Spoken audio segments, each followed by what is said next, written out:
मराठा आरक्षणासाठी मनोज जरांगे पाटील यांनी पुन्हा एकदा मोठ्या आंदोलनाची घोषणा केली आहे। मात्र जरांगे यांच्या या आंदोलनाला मराठा आंदोलकांनीच टार्गेट केलंय। मराठा आरक्षणाच्या मुद्द्यावरून मनोज जरांगे पाटील यांच्यावर विदूर लागडे यांनी जोरदार टीका केली आहे। जरांगेंमुळे मराठा समाजाचं 22 ते 25 हजार कोटींचं नुकसान झाल्याचा दावा त्यांनी केलाय।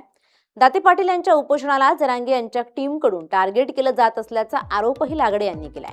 तसंच 29 ऑगस्टचं उपोषण हे टेंडरसाठी असल्याचा गंभीर आरोप त्यांच्याकडून करण्यात आलाय। शिंदे समितीने जे डीपीआर नेमले महाराष्ट्रभरामध्ये ज्या नोंदी शोधल्या त्याच्यापैकी 49,000 नोंदी ह्या मराठवाड्यात निघालेल्या आहेत आणि त्यानुसार 3,12,000 प्रमाणपत्र हे मराठवाड्यात निघालेले। त्याच्यामुळं हे 49,000च नोंदी तेवढंच आहे। त्याच्यामुळे 58 लाख नोंदीचा आणि मनोज जरांगेचा काही संबंध नाही।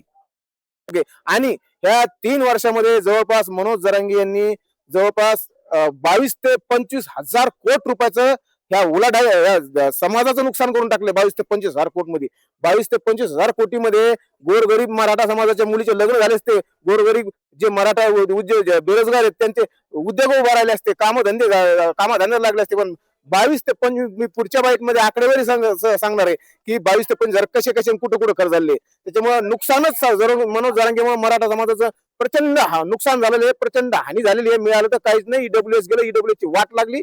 मराठवाड्याचा ईडब्ल्यूएस चा फायदा घेत होता, तर ईडब्ल्यूएस सुद्धा वाट लागली मनोज जरांगेमुळे।